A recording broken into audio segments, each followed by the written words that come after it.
Good day, my grade 10 learners. Welcome to our online lesson in Technology and Livelihood Education, Macramé and Basketry Specialization.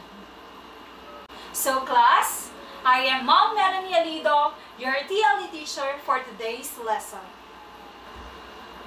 Before we start our new lesson, let's have our opening prayer.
Okay class, how are you today? I hope that you're all okay at this moment. Before we start for our new lesson, I have some reminders for you while watching this video. First, be prepared and focused. Second, be an active participant. Third, complete your activities. And fourth, finish the video lesson. Are you ready now, class? Okay, let's start. Our target MELCs, or most essential learning competencies, are: first, explain core concepts and principles in macramé and basketry. Second, discuss the relevance of the course. Third, trace the origin of macramé and basketry. At the end of the lesson, you should be able to discuss the history and development of macramé and basketry, and give the importance of macramé and basketry. Now, share your expectation in the subject course that you will take by writing it in your notebook or answer sheet.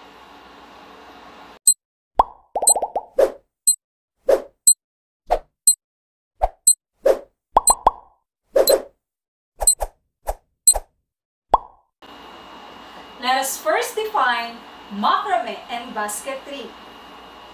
Macramé is the art of knotting cord or string in patterns to make decorative articles, while basketry is the craft of basket making. So now, let us discover the history of macramé.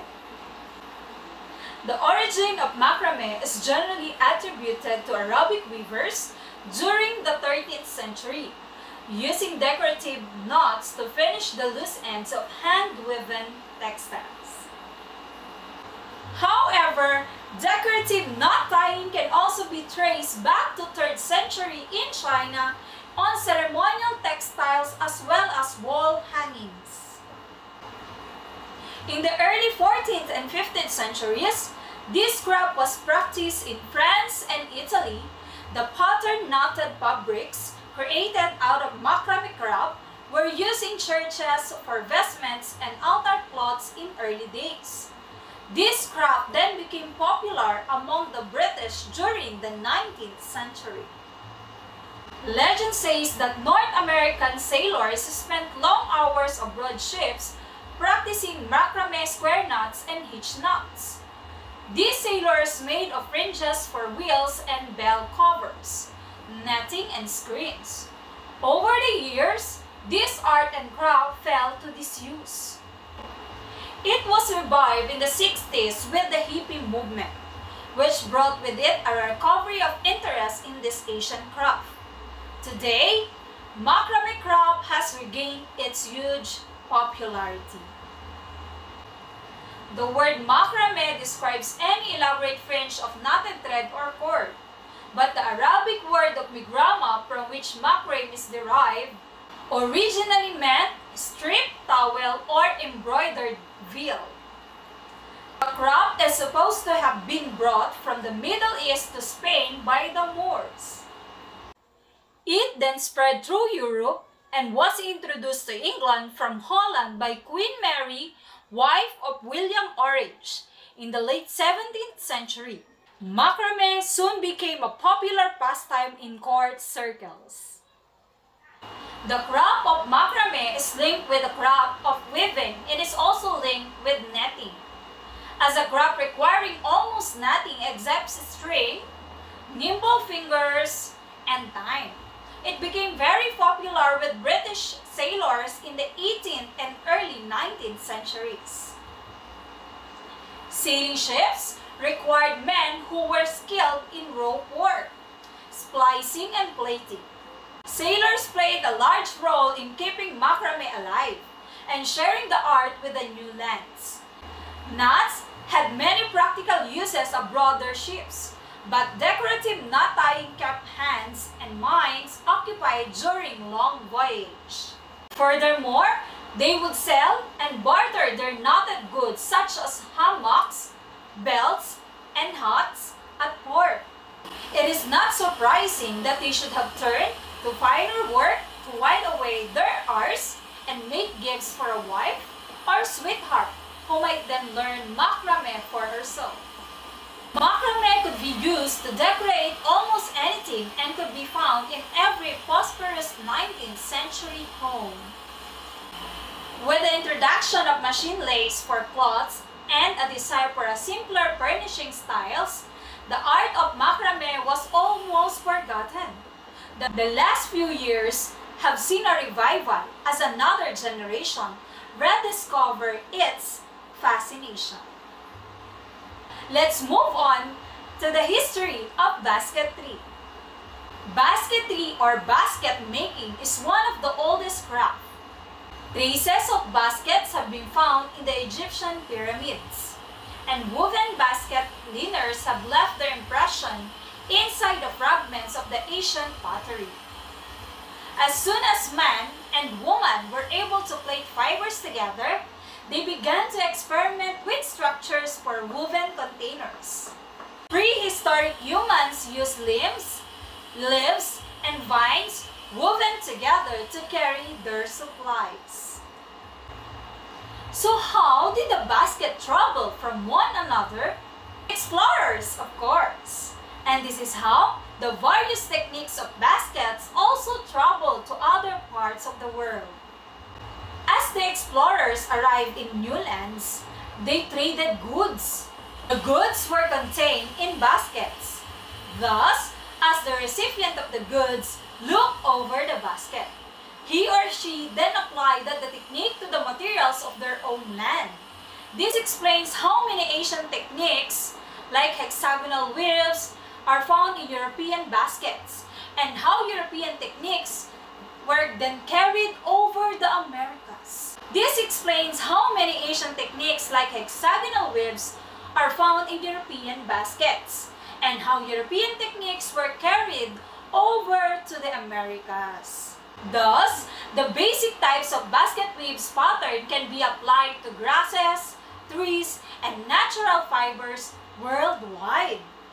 In many cases, the style of basket depends on the availability of resources and plants suitable for basket construction. In early times, baskets were a necessity. This was before the days of metals and plastic containers. They were used to carry and store various materials. Today, baskets are used for the same purposes, but also to decorate at home, to hold flowers for weddings and hospital visits, to store personal items, and to make arrangements for holiday festivities. Since the materials for the basketry are as close as the nearest palm tree, cane stalks, or rush, its development was universal. Early weavers sometimes lined their baskets with clay to make them watertight. From these beginnings, pottery has developed. Today, basket making survives in many parts of the world using forms, techniques, and materials similar to those employed in previous ages. In the Philippines, raw materials for basket weaving are abundant. The most common are bamboo, rattan, and abaca. Baskets coming from the lowland are usually made of bamboo and abaca, while in mountainous places, the main raw material used is chiefly of rattan. Class, did you learn a lot from the origin of macrame and basketry? Okay, very good. Now, let us challenge your mind. On a clean sheet of paper, you're going to write truth if the statement is correct and dare to underline the words that make the statement wrong. Is that clear? Okay, so number 1. The history of basketry can be tracked back to the early 14th and 15th centuries in France and Italy.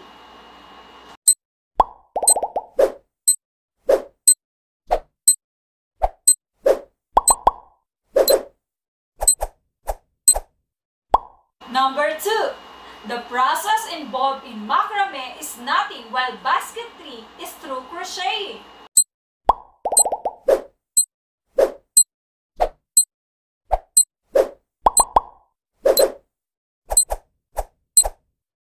Number 3. Basketry or basket making is one of the oldest crafts ever created.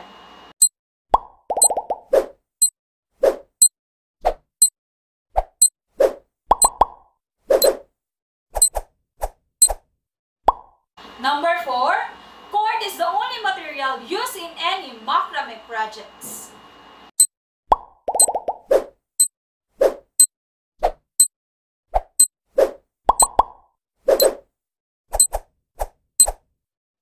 Number 5, the word macrame describes any elaborate fringe of knotted thread or cord and can be used to decorate almost anything.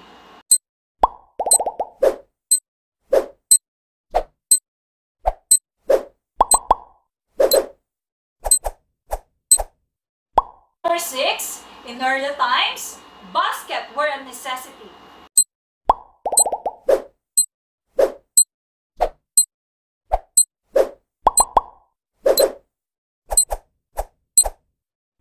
Number 7, ordinary white strings is not good cord material to use for beginners to practice knotting.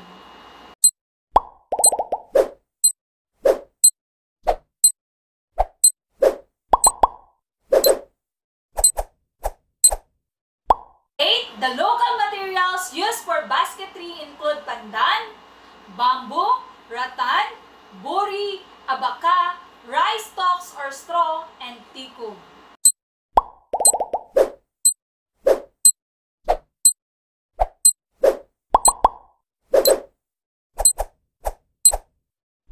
Number 9, spokes in basketry are strands that weave through the spokes and are lighter, thinner, and more flexible to enable them to be woven in and out.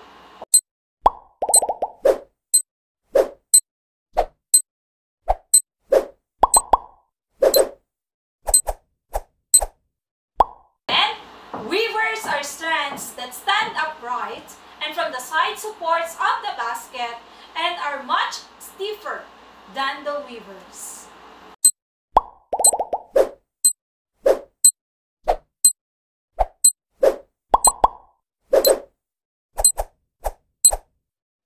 Okay, so let us check your activity.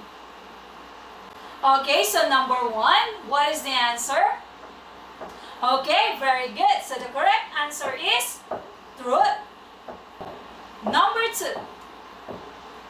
Okay, very good. So the correct answer is crocheting. Okay, number 3. The correct answer is truth. Number 4. Very good. So the correct answer is truth. How about number 5? What is the correct answer?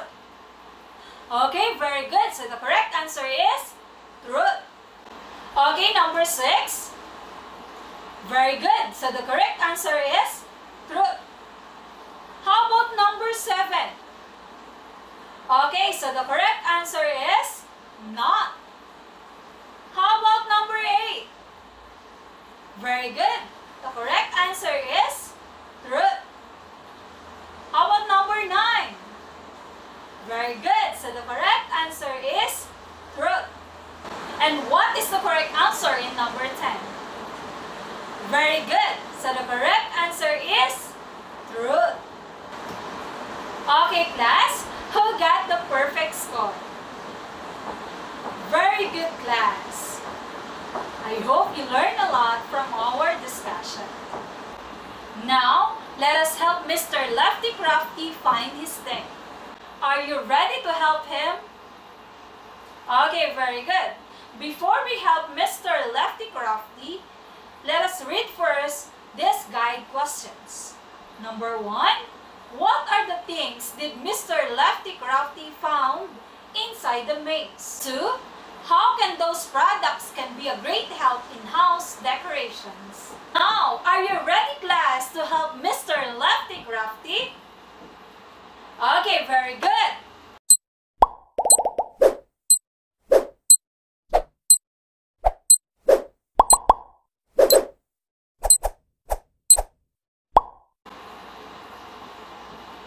So now, let us check if we get the same ways on how to help Mr. Lefty Crafty.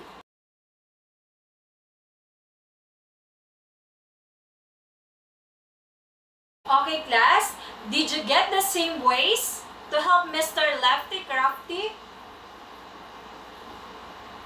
Very good. Now, let us answer the guide questions.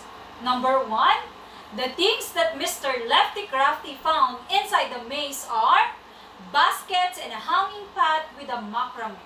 2, baskets are inexpensive, versatile, and they come in all shapes, colors, and designs. They are great to use for storing, organizing, and prettying up a plenty of spaces around the houses. There are the ways to use baskets around the house, like use them as a wall decor, pot your flowers, store towels, organize in the bathroom, under storage, and we can use them in the kitchen. Is that clear, class? Very good. Now, let's make Venn. So read the full of words given, analyze and identify which words are related to macrame and which is related to basketry. Then copy the Venn diagram below in your answer sheet. List down the words that are not related to macrame and basketry on both sides of the Venn diagram, while related words at the center of the diagram. Is that clear? Okay, let's start.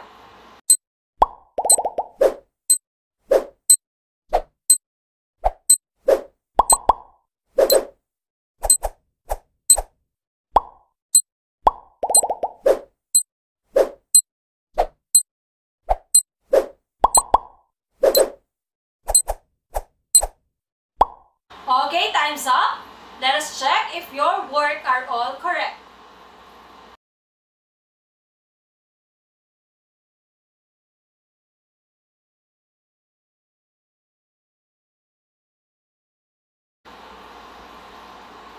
Is there any question, class?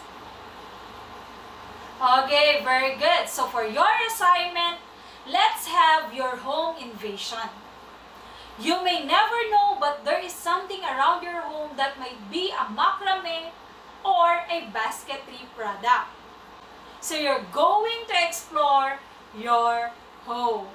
So your task is look around your home for any available macrame and basketry products. Number 1, draw the item that you may find in a piece of bond paper. For instance, that there is no macrame or basketry products available, find a space in your home where you can put a macrame or a basketry product. So here are the examples of macrame or basketry product. Number 2, state the name of the item, whether it is a macrame or basketry products. Number 3, write a short description telling how the item is used and benefits of having a macrame or basketry products at home. Number 4, you may use different coloring materials if you want to add details to your illustration. So class, your activity or performance will be graded with these rubrics.